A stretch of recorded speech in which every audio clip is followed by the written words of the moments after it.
Good morning friends, welcome to 3 Minutes Word Bite. 3 నిమిషంల విశ్వాస వాగ్దాన వాక్య ధ్యానంలోనికి మిమ్మల్ని అందరినీ కూడా ప్రభు పేరిట స్వాగతం. Like, share and subscribe and to share it with your friends and families. Drop down your prayer request in the comment box. Will love to pray for you.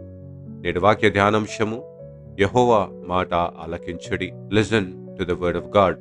యెహెజ్కేలు గ్రంథము 13వ అధ్యాయం 1-7 వచన భాగంలో దేవుడు తన మాటలను ప్రవక్త అయిన యెహెజ్కేలుకు అందజేస్తూ తన ప్రజలు మోసపూరితమైన విశ్వాసంలో, మోసపూరితమైన భక్తి జీవితంలో, అబద్ధమైన ప్రవక్తల యొక్క మాటలను, బోధలను వింటూ అనుసరిస్తూ దేవునికి దూరముగా వెలుచున్న వారిని గమనించి పాటించండి, అనుసరించండి, నమ్మండి అంటూ దేవుని మాటను మాత్రమే నమ్మాలి అంటూ దేవుడు జ్ఞాపకం చేస్తుంటున్నాడు.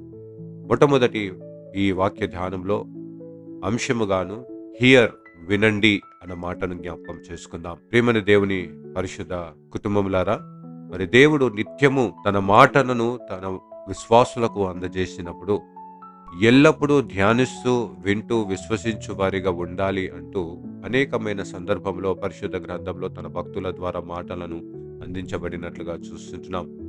అబద్ధమైన ప్రవక్తలను గురించి హెచ్చరికను కూడా అనేకమైన సందర్భంలో మరి తన ప్రజలకు అందించబడినట్లుగా మనం చూస్తుంటున్నాం. ప్రియులరా, దేవుని యొక్క మాటలను పరిశుద్ధమైనదిగాను, పవిత్రమైనదిగాను, పరిపూర్ణమైనదిగా కలిగి ఉంటది అంటూ జ్ఞాపకం చేస్తూ అటు విలువైన మాటలను నమ్మువారిగా ఉండాలి. కేవలము వినటం వలన విశ్వాసము కలుగుతున్నది. అది ఎవరిని గురించిన మాటలంట? క్రీస్తుని గురించిన మాటలను మీరు విని విశ్వసించు వారిగా ఉండాలి అంటూ జ్ఞాపకం చేస్తుంటున్నాడు.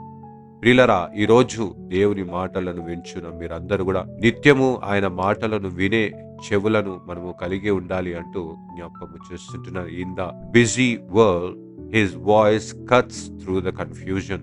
ఈ యొక్క బిజీ కాలంలో మరి అనేకమైన స్వరములను మనం వినేవారిగా ఉంటాము. కానీ వాటిలో నుండి శ్రద్ధతోనూ, విశ్వాసముతోనూ, జ్ఞానయుక్తముగా సమాధానం అందించబడిన మాటలు ఏదైనా ఉన్నది అంటే అది కేవలము దేవుని వాక్యమై ఉంటున్నది.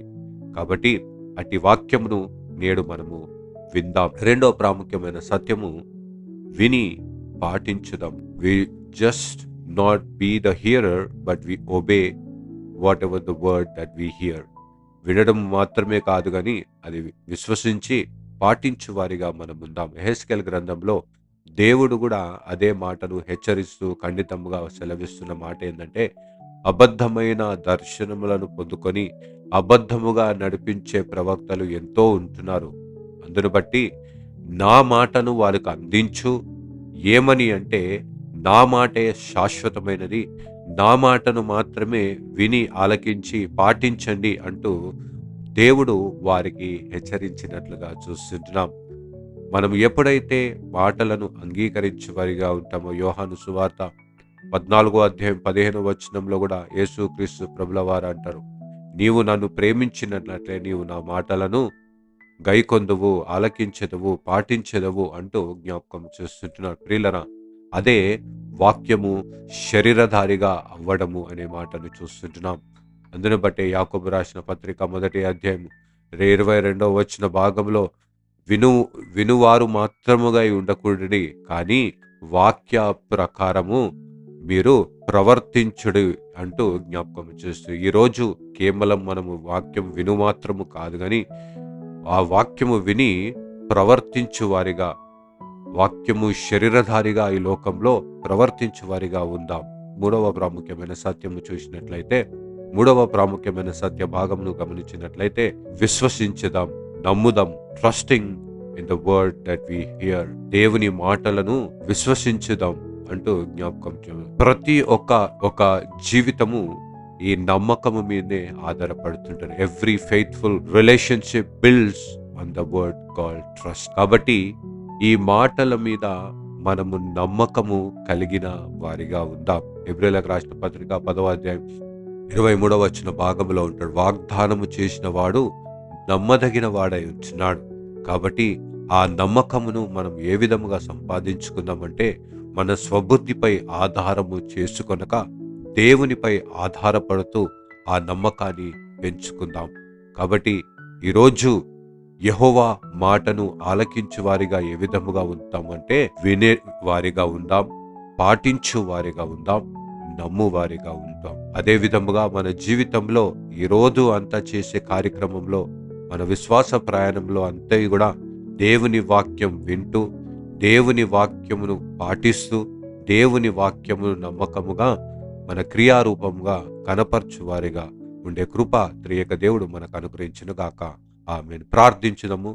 మహా గొప్ప కనికరము కలిగిన మా ప్రియ పరలోకపు తండ్రి యేసుక్రీస్తు ప్రభా, నీ దయగలిగిన నామానికి వందనాలు, కృతజ్ఞతాస్తుతులు చెల్లిస్తుంటున్నాం. ప్రభా, ఈ లోకంలో అనేకమైన స్వరములను మాకు వినిపించే వారిగా ఉంటున్నది. అది జీవాని బదులు మరణానికి దారితీసే విధముగా ఉంటున్నది. కానీ ప్రభా, ఈరోజు ఆ మరణకరమైన మాటలను మేము విశ్వసించే వారిగా కాదు కానీ, జీవకరమైన నీ సజీవమైన మాటలను మేము వినేవారిగాను, పాటించువారిగాను, విని నమ్మేవారిగాను ఉండు కృపను మాకు దయచేయమని ప్రార్థిస్తుంటున్నాం.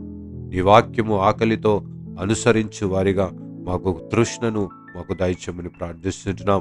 మా ప్రియ పరలోకపు తండ్రి, ఈ వాక్యమును వింటున్న ప్రతి ఒక్కరిలో ఆ తృష్ణను, ఆ విశ్వాసమును, ఆ ఆసక్తిని, ఆ ఆశతో నింపమని నేను ప్రార్థిస్తుంటున్నాం.